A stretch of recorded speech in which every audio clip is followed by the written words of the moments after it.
go in lesson 4, we want to kind of hit these questions that we have before us, that we're now introduced to Bildad and Zophar, as we'll see in chapter 10. But in these chapter 8, Bildad the Shuhite says some things about God. And one of the things that I think is interesting to understand is that there's a lot of truth in these friends' thinking, in Job's thinking. It's how they put those things together that becomes the problem. And it's all centered around the fact that God has not told him the details of why he is suffering. And that's the dilemma. That's what God has willed to do. Because what was his goal? And it's his goal with all of us. When we have no answers, we just have him, what do? We don't judge him. We don't condemn him. We don't think bad about him and as contrary to his word. We trust him. We trust him. Trust him in that hour of night when you wish you weren't born. Trust him in that hour of night that your daytime is like midnight. That you have no answers, you have no clue, you have no, it's not getting better. It's not getting better for him.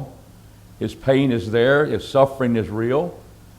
And all those things cloud our thinking, and I think this book is to help us clear our thinking as we go through the details. I think we'll still see they're judging him incorrectly, and you'll see that. And where we start from, if our starting place is false, what's going to be the end? Truth? If our starting place is false, we'll mess up somewhere. We've got to make sure our starting place is right, and that starts with God, and his character stays the same. But they're looking at, well, here's the situation. Here's something bad has happened. Here's the suffering. Therefore, we start here. And that was the wrong starting place. And we see that with Bildad. What does Bildad say about God in our first question?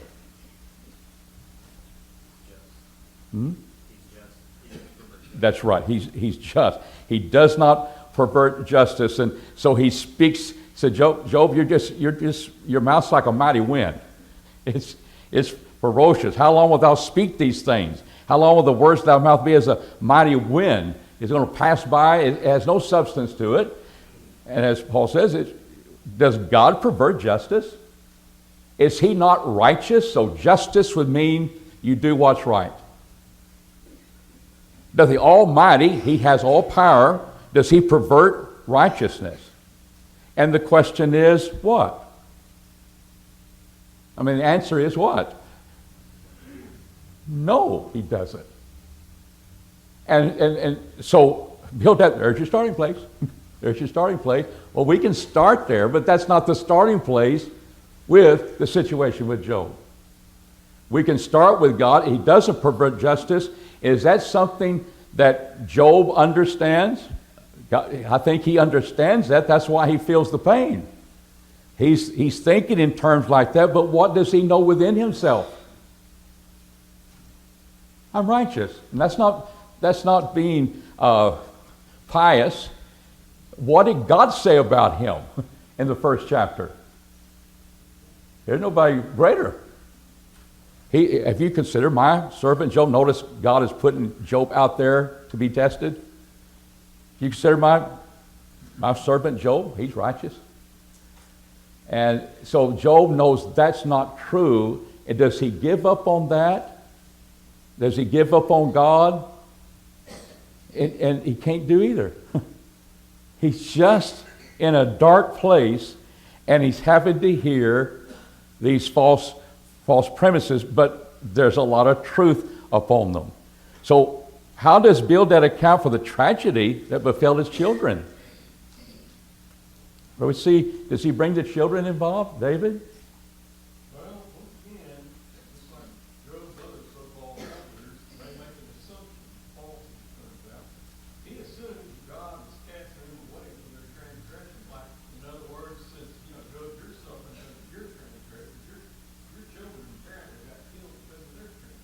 That's right. He drives it to their transgression.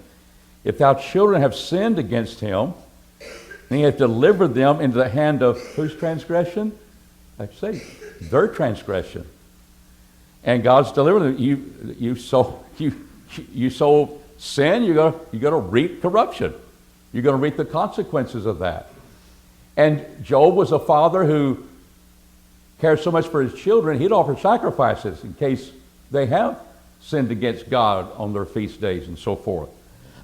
But if our children sins against us, so he's already assuming what? As David says, and as we've already talked about, there must be sin in the camp. With you, you're suffering, and look what happened to the children. That's exactly what took place. So notice what he says in verse 5.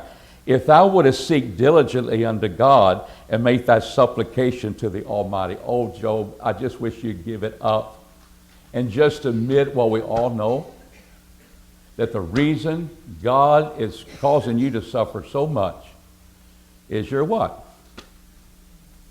Your sin. Won't you turn toward him? Job, you're just obstinate.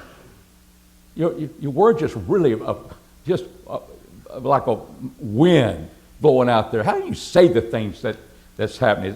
What's happened is that God has done something to you, and he doesn't pervert justice. Your children are dead. It just makes sense that we suffer because of sin. And that's a false premise. We do suffer there. But there are times when we suffer according to the will of God for his purposes of refining us, of saying, do you trust me or not? And you just think about what would happen if, all of a sudden your possessions are gone, you lose your health, you've got multiple situations in your life that are painful, but you haven't died of it yet. But you have everything going away. You've lost everything that's dear to you, and you've lost your health. You're just a sight to see and just behold how people look at you and have this sense of horror because of what you're going through. And they sympathize with you. And you're at that point, and you don't have a clue. That's where he is. Because he knows God's right. He knows he's righteous. And what he's pleading for is, get me out of this point. If I've sinned, let me know. We'll see that as this chapter goes ahead on in this section. But there's a sense of the fact that his character is the problem. So we see in verse 7 that he's pleading with him, if you will make supplication, then God will bless you. But verse 6, if thou wert pure and upright, surely now he would await for thee and make the habitation of thy righteousness prosperous. And though thy beginning was small, yet thy latter end would greatly increase. If you were what? If you were what? Pure and upright. Your latter end would increase. Is that what's going to happen? I am pure and upright, and my latter end will increase. So let's just shut it down. We got to the end of the story. It's wonderful for Job. But the point is, what he's saying, there's truth to that. But what happens if I am righteous and pure, and I still have to go through the things that you, my friends, are focusing on? That's their problem they have, because that's the way it usually works. But what's interesting is what's ironic. What is going to be his latter end? He's going to be blessed double what he had, 10 children, blessed double with what he had as far as his possessions are concerned. And the latter end says, God will be telling them that Job needs to pray for you at the end. So God, at the end, is going to be the one who says, yep, I've always been on your side. And he will indeed justify him as latter end. But this is the darkness we're talking about. And so what happens when we go through our darkness? We need to wait on the Lord. We need to go through each day realizing I'm lasted another day because of God allowing me to do so.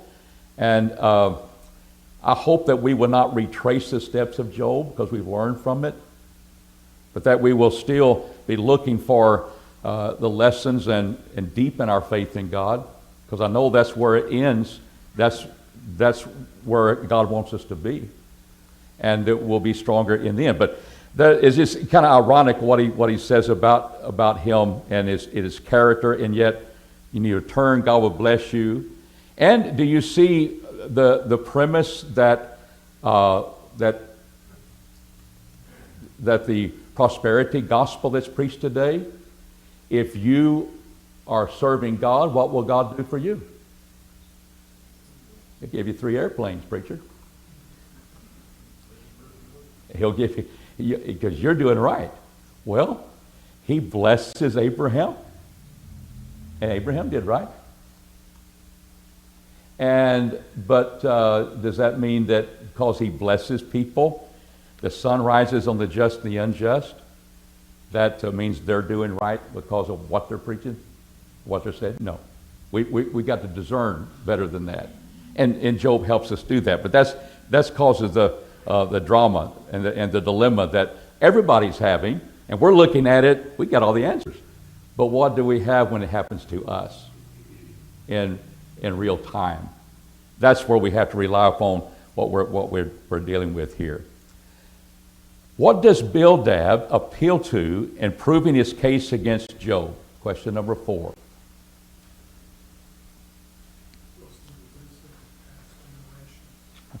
I'll tell you, I'm just talking to you about the history.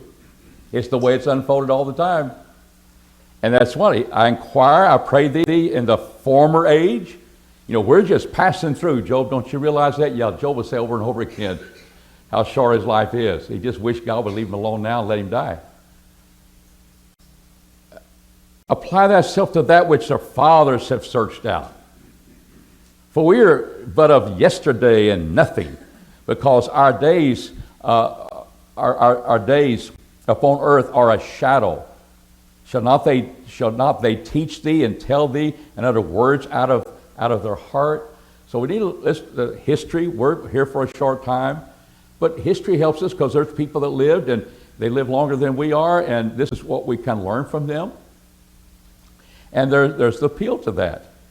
And so he appeals to history, how things go, and then he gives us 3 similes or metaphors, figures that are based upon characteristics of real life things. So I think they're kind of a metaphor of standing for that, what that is, even though it's not us. We're never going to become a plant, but there's a likeness there. So as he appeals to history, he looks at nature and how things operate under God's rule. And so we begin to pick up this thing about the history. So in verses 11 through 9, well, beginning there before that, we begin to, how does appeal to improving his case against Job as history. But now look at this, the first metaphor in verses, starting with verse 11. It said, can the rush or papyrus grow up without mire? Can the wide grass reeds, the flags, grow without water? So what do you think he's looking at that Job could look at, and that part of the world of understand that's true? What does he look at? Here's papyrus that people end up using for writing things upon. Wide leaves. Where do they usually grow? Near marshy places, and there's connection with water there, and they just go and they survive, and everything is wonderful while it's yet in its greenness, and then not cut down, it withereth before any other herb. So are the paths of all that forget God, and the hope of the godless man shall perish.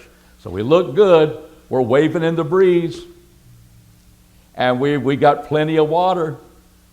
But what happens, we'll eventually be cut down. We'll be deprived of water. And, that flower, that branch that you wanted, you put it in water, it may go for a little while, but then it vanishes away. The flower does. Especially if you take it out of water. That's just a fact of nature. That's just something. And especially it's green and flourishing. Like you, Job, that's what you were. And the godless man, so it's accused of being godless? Yeah, because God's punished you, therefore you must be godless. And I don't want to overwork that, but I want us to see that when you go through the whole book of Job and you sum it up, that's the thread. That's what holds this thing together as it continues on. So that's the way the paths are that forget God. Then secondly, whose confidence shall break asunder, and whose trust is a spider's web. What do you do to a spider's web? Yeah. And if you're married, you're calling your husband to do that, don't you? And the husband, he gets his little broom out there or whatever, but is it pretty weak under the pressure of you wiping it away or the broom swiftly coming through? They may build it tomorrow, but it's not real substantial, is it? And you trust in a spider's web. It looks beautiful, and it's doing its job. It's catching those bugs. He shall lean upon his house, but it shall what? It shall not stand. He shall hold fast thereby, but it shall not endure. And so there's that second metaphor. It's a house that is not going to be able to stand. It's your abode, spider.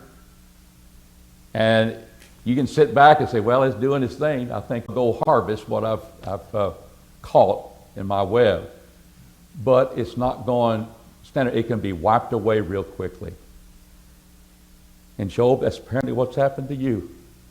What you were focusing on as being whatever made you stable, and when God was blessing you and all those things, all of a sudden it's taken away from you. Therefore, you must be godless. There must be a problem with you. And the third thing, it's kind of difficult to see here, but imagine your grass growing, and you just find a way, like certain grasses do, to find their way wrapped around a rock, maybe where there's some moisture in that bed where the torrent river runs sometime, and then it's dry during the summer. But in those times, you just wrapped around a rock, flourishing as you have a water source. But then, when the water source dries up, and you're wrapped around a rock and not in fertile soil, what happens? You die, and that riverbed doesn't remember you. See if that's not what we're talking about here. He is green before the sun, out there in the rocks before the sun, and his shoots go forth over his garden. His roots are wrapped around the stone heap. He beholdeth the place of stones. If he be destroyed from his place, then it shall deny him, saying, I have not seen thee. Behold, this is the joy of his way, and yet out of the earth shall others spring. Behold, God will not cast away a perfect man. So here's his joy of his way, and something else is going to be there. You are flourishing. You thought your strength, but it's wrapped around rock, and it's not. And you may flourish for a while, but then things dry up, and you dry up. And after all, Job, we've all admitted that our life is but a shadow, and that's what's going to happen. And you're just out of the way. But God doesn't cast away a perfect man. Our time is short. He doesn't cast away a perfect man. And that's where he begins to apply in verse 19. Behold, this is the joy of his way, and out of the earth shall another spring. Behold, God will not cast away a perfect man, neither will he uphold the evil doers. And so there's a sense of, that's our problem, Job. That's my problem with you. And you need to look at a spider's web. You need to look at grass running around a stone. You need to be looking at the wide grass papyrus and the flags in the mire. Realize they flourish and they're gone all of a sudden. That's what you are, and God is punishing you, and that's just the way of nature. And is that the best that history has to offer from our fathers, or what we have observed? And it's the fact that the fathers wouldn't disagree with what he's observed, or maybe this is what he learned from his fathers, but it doesn't answer Job's problem. That yes, I'm suffering. Yes, I'm going to be vanished away. My life is short. It's not short enough right now. I wish I were dead. We've seen that. And yet he's still living. And we know that God, who's in control of all things, limited Satan of what he could do about his life, didn't he? You're not going to take his life. Does that make God cruel to you? Is God cruel because we don't find here ever telling Job what happened in the background? He may have later. But see, that's the story. That's the point. That's what we have to be realizing. That I may not have the answers. It may not seem right what is happening to me. I didn't deserve that. And yet it came. And God didn't stop it. And I need to learn something about that. But look at what he has to endure. Yeah, those are facts. Gotcha. And that does, if you're trying to help me, dear friends, to understand it, we don't, because they don't understand it. It's going against the philosophy of their culture. So, he'll to history, and he begins to describe the godless man's ways and destiny. They're not sure. You fall, and you will kind of grow, and you'll prosper, and then taken away. Job, that's kind of what's happening to you, and you just need to admit that. And is there hope for you, Job? How does the last two verses of chapter 8 end? He will yet fill thy mouth with laughter, and thy lips with shouting. They that hate thee shall be clothed with shame, and the tent of the wicked shall be no more. He's saying, you won't be wicked anymore. You'll be able to laugh again because the oppression of sin is taken away.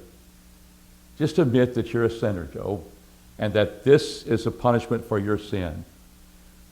And Job would have to deny what he knows about himself. And he's not going to do that. And he still has a dilemma that he's dealing with. And chapter 9, he gets further and further indicting God. Not understanding everything, he just having to come to some conclusions that gets close. It's even taken a step further than he's been in his thought about how God's involved in all this. We'll enter. Any questions on chapter 8? Got the metaphor down? Got the accusation down? So we come to question number 6. What is Job's description of God in verses 9 through 12? So let's begin with verses 1 through 4, because he knows the truth. Job answers, of a truth I know that it is so, but how can a man be just with God if he be pleased to contend with him? Now how can I prove myself before God when he starts contending with me with all of his power? And he begins to realize he can't see him. He doesn't talk to him. And he says, if he be pleased to contend with him, he cannot answer him 1 of 1,000. There's no way I'm going to get into a courtroom battle with God. He has all the authority. He has all wisdom. He is wise in heart. He is mighty in strength. And Job would say, I know, because I can't get away from these boils. They're on me. Who hath hardened himself against him and prospered? What could you say? Nobody does. And you begin to realize that that's where he begins to see how mighty God is. And yeah, you accuse me of perverting justice. I'm not doing that. I know these things. But how does an innocent person who's suffering deal with God when he's allowed it? When he's encouraged it? Here's my servant Job. What do you think about him? And he allowed Satan to do what he did. So we come to these verses in verses 5 through 12, and it says, He that removeth the mountains, and they know it not, when we overturneth them in his anger. So when you look at these verses 5 through 12, what is he saying about God? That we need to understand, that Job understands, and what makes it more difficult in this situation. David? One word, omnipotent. God can do anything he wants to do. That's right. He has that power, and it comes in different forms. And it's kind of interesting how he can shake the earth out of its place; the pillars thereof tremble. He commandeth the sun, and it riseth not, and seateth up the stars. He can bring the darkness upon them. He alone stretcheth out the heavens, a kind of a terminology that Isaiah the prophet would use. That's very picturesque of stretching out the heavens, and kind of feels that way, because he's the one that started the universe and the heavens that we see out there. He stretches them out. He treadeth upon the waves of the seas.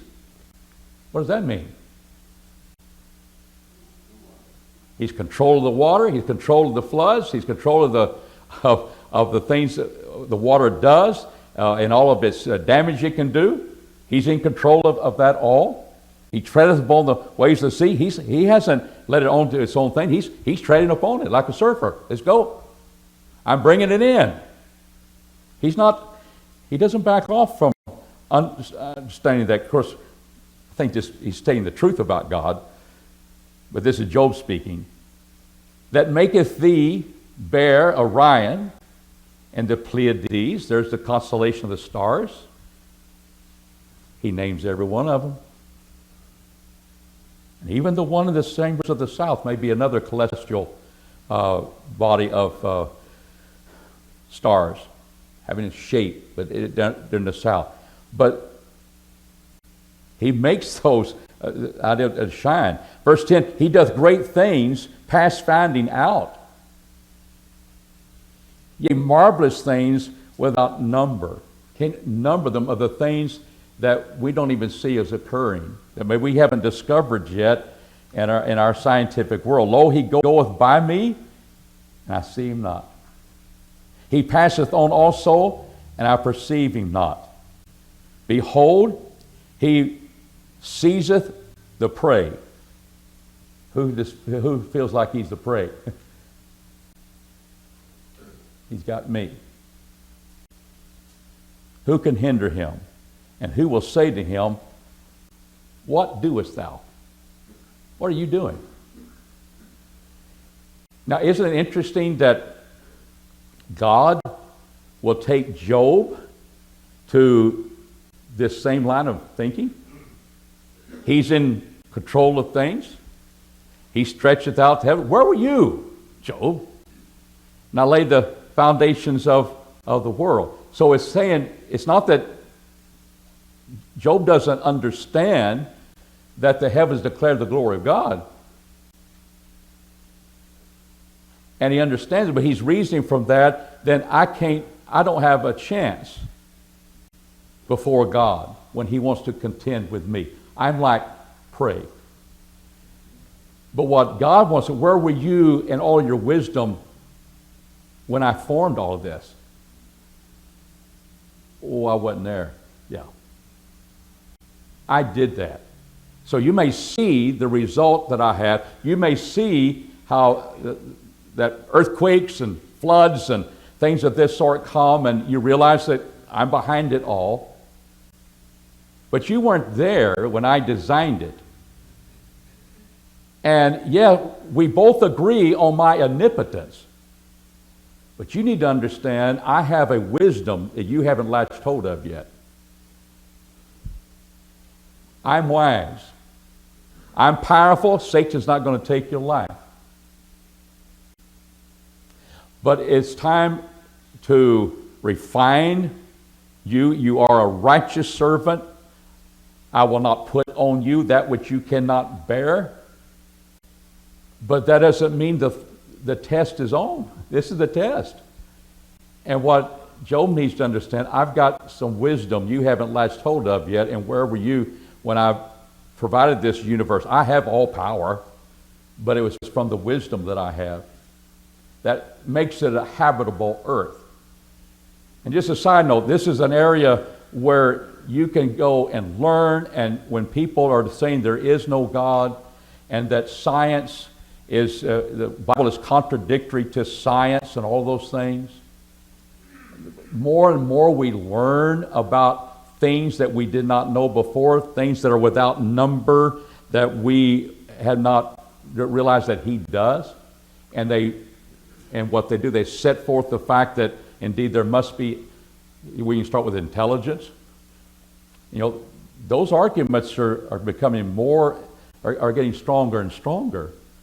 And yet the foundation is laid here. He created a habitable earth. Is that true? I mean, right where you start, you know, how do we sit here and breathe, and we're going to give off things that the trees are going to take, and they're going to turn into something that we need to have? I wonder how that happened. And we see trees, and we're breathing, and we understand how things work, the chlorophyll and all of those things. We learn more about that. Why couldn't we put that in our toolbox when a younger generation who's been taught that everything, you know, came from this soup out here, and yeah, there was a big bang, but God's not involved with that we can help them, and then our own children, to help them be grounded in the fact that there is intelligent design behind all of these things. And what Romans 1:18-20 says, you see the things that are created. What did they say about God, the invisible God that you can't see, and you can't perceive when He goes by? His everlasting power, there's your omnipotence. But the word divinity, what's connected with divinity? And some of your translations will say it's wisdom. Wisdom to have habitable earth. And that's kind of unique right now, isn't it? Wonder if the moon was closer and the sun was further. How come you put it up there like that? Who did that? Well, it just happened. I said, aren't we the luckiest people around? Not only are we the luckiest people in the world? No, we're the luckiest people in the universe. Because it just so happens. And we know gravity pulls things. And so what's bigger? Gravity to the sun. And yet it stays away from us in a certain way. What forces are setting forth that two things don't touch each other, and yet there's order? I wonder how that happens. And you know, that was a problem in the days of John Newton in the 1700s when they were trying to figure out gravity.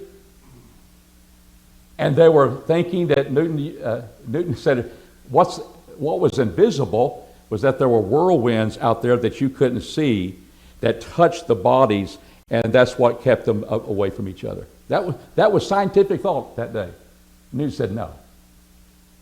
And he began to realize the masses of things, the gravity pull. We understand that's kind of the way it works. They don't even touch each other. The moon doesn't touch us. What's all that about? Things that we're learning. And why was John Newton, and this is something our kids are not going to be taught, But it is fact after fact after fact. You look at the days of John Newton and all of those people. What drove them to be good scientists? They believed in God in the Scriptures. We're created in the image of God. We can reason with God. He said He stretched out the heavens. He made it a habitable earth.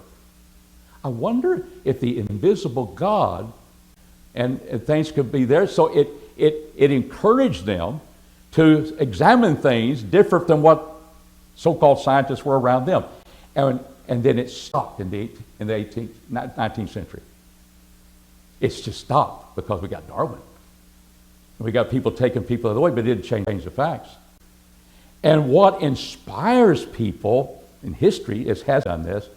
What inspires people to think in terms of investigating this and investigating that's indeed a possibility, is the fact there's the belief that there's a God behind it. And we're going to learn after God. And that's what encourages science, not conflicts with science. And those are things I think we equip ourselves, and Job is just realizing that omnipotent power. But it's kind of this wisdom. We understand by faith in the areas of that in our walk with God and trusting Him. But just to what we have in our this idea of creation, we have so many tools. If we was to say, all right, I can, and there's three of them. And I'm doing this with our class, young people. We're dealing with that it is true that we had a beginning. God said so. We talked about that. And now, at the end of this month, we're going to be dealing with what we've learned about DNA. And the third area, we may do this first, is that indeed there are laws at place that cause this to be the fact that we're able to have life. And there's so many angles of that. But those three areas are what modern scientists who believe in intelligent design, and you can take a word that you believe in true God, now they're saying there is a God. They're making those moves. I think a recent book, The Hypothesis of God Revisited. These scientists are realizing He's the answer. And we need to realize that we have that in our arsenal to people who think they're just, it just looks like it. It just looks like it's designed pretty well, but it really isn't. It just happened by chance. And I think there's a better thing to believe on. All right, I know we get off that, but I've been impressed with God, what He says about His creation. People understood that. Job understood that. And I think we need to start from there and realize, does nature reflect that? And it does. Any thoughts you might have? Yes, sir? I want to say that these group of passages explain very well your comment on people's question. Well, where's Job's explanation? Well, that goes from the point of God owes us something. God doesn't owe us anything. It's the inverse that we owe God everything because He sent His Son. And Isaiah, you mentioned, Isaiah also says that His ways are higher than our ways. We're not going to question God. He is the answer because it's Him. He is the I am. Yeah, that's right. I don't have my clock with me. So, what time is it? Is it time to? You got 1 minute? Okay, I'm done. I'll try to find it. I don't know where it went. So we'll begin there and especially get through chapter 9 and 10, and then we'll go with Zophar and what he begins to say. Thank you for being here and your comments.